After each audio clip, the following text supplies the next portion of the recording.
Next question, find the value of k for each of the following equation has no solution. यहाँ पे क्या है, no solution का condition, ठीक है। तो नो सॉल्यूशन का कंडीशन हमको पता होना चाहिए कि नो सॉल्यूशन का कंडीशन क्या होता है ना, a1 upon a2 equal to b1 upon b2 not equal to c1 upon c2। ये क्या है, नो कंडीशन का, ठीक है, इक्वेशन का फॉर्म। यानी किसी भी लीनियर इक्वेशन को हम नो सॉल्यूशन कब कहेंगे, जब हमारा इक्वेशन क्या हो जाएगा, a1 upon a2 equal to b1 upon b2 not equal to c1 upon c2। अगर हमसे इसका ग्राफ पूछा जाएगा तो ग्राफ कैसा होगा, इसका पैरेलल लाइंस, यानी इस इक्वेशन का जो ग्राफ बनेगा वो कैसा बनेगा, पैरेलल लाइंस। और ये क्या है, इनकंसिस्टेंट इक्वेशन। कंसिस्टेंट में क्या होता है, मिनिमम एक या एक से ज्यादा, और ये कैसा है, इनकंसिस्टेंट सॉल्यूशन। अब हम लोग सॉल्व करते हैं इक्वेशन को। फर्स्ट क्वेश्चन हमारा क्या दिया है, सबसे पहले the given equation are, the given equation are, equation का फॉर्म लिखते हैं 8x + 5y - 9 = 0, equation first.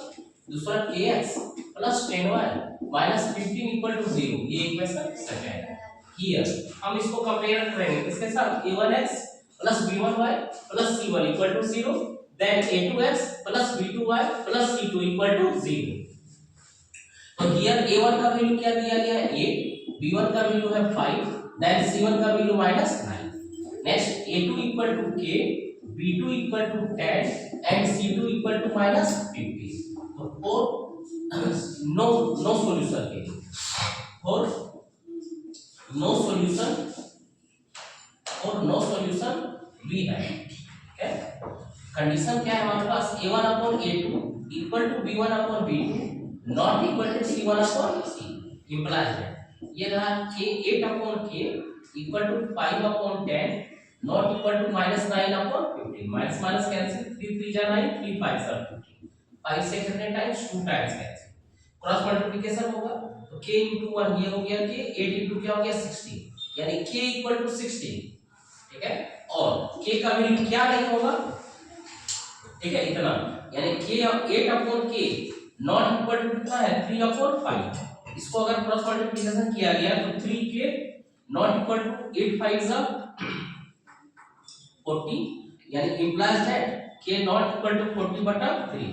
But हमसे फाइंड द वैल्यू पूछा है, तो वैल्यू क्या होगा हमारा, k = 60, ठीक है।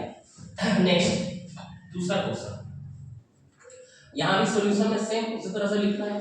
The given equation are, the given equation are, first equation क्या है, kx + 3y - 3 = 0, equation first. Next equation 12x + ky - 6 = 0, equation second.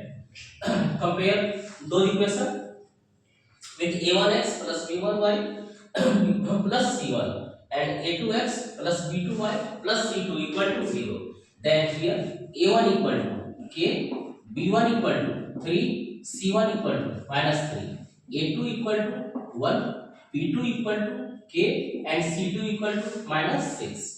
for no solution, for no solution we have, for no solution we have, condition है क्या, a1 upon e2 equal to b1 upon b2 not equal to c1 upon c2, implies that k upon 12 equal to 3 upon k not equal to -3 upon -6, ये minus minus cancel, 3 से 2 times cancel, ये cross multiplication होगा, ये k square equal to 36, implies that k equal to +-6, ये, but इसको जब solve किया जाएगा, ये k नॉट इक्वल टू क्या होगा 6, k नॉट इक्वल टू 6। अब इस दोनों को कंपैरिजन करेंगे तो देयरफॉर हमारा k का वैल्यू सिर्फ क्या होगा, -6, k का वैल्यू क्या होगा, -6, क्लियर है। नेक्स्ट क्वेश्चन इस पे लिखिएगा आप वही, द गिवन इक्वेशन आर, ठीक है। इक्वेशन यहां लिख रहे हैं, इक्वेशन क्या है, 3x - y - 5 = 0 और 6x - 2y + k = 0। Here comparison करते हैं, a1 का वैल्यू 3, b1 का वैल्यू -1, c1 का वैल्यू -1, a2 का वैल्यू 6, b2 का वैल्यू -2, c2 का वैल्यू k। और नो सॉल्यूशन, वी हैव, हमारे पास कंडीशन क्या है, a1 upon a2 equal to b1 upon b2 not equal to c1 upon c2, implies that 3 upon 6 equal to -1 upon -2 not equal to -5 upon a, ये minus क्या हो गया, cancel हो, सिर्फ k का वैल्यू यहाँ भी 3 2 वही हो गया, ठीक है, यहाँ भी 1/2 यहाँ भी 1/2 यानी कि सिर्फ 1/2 not equal to -5/k, cross multiplication k not equal to -10, यानी हमसे अगर k का वैल्यू पूछा है तो ऑल रियल नंबर एक्सेप्ट इसको छोड़ के सिर्फ -10 को छोड़ दो, ठीक है, चलोगे।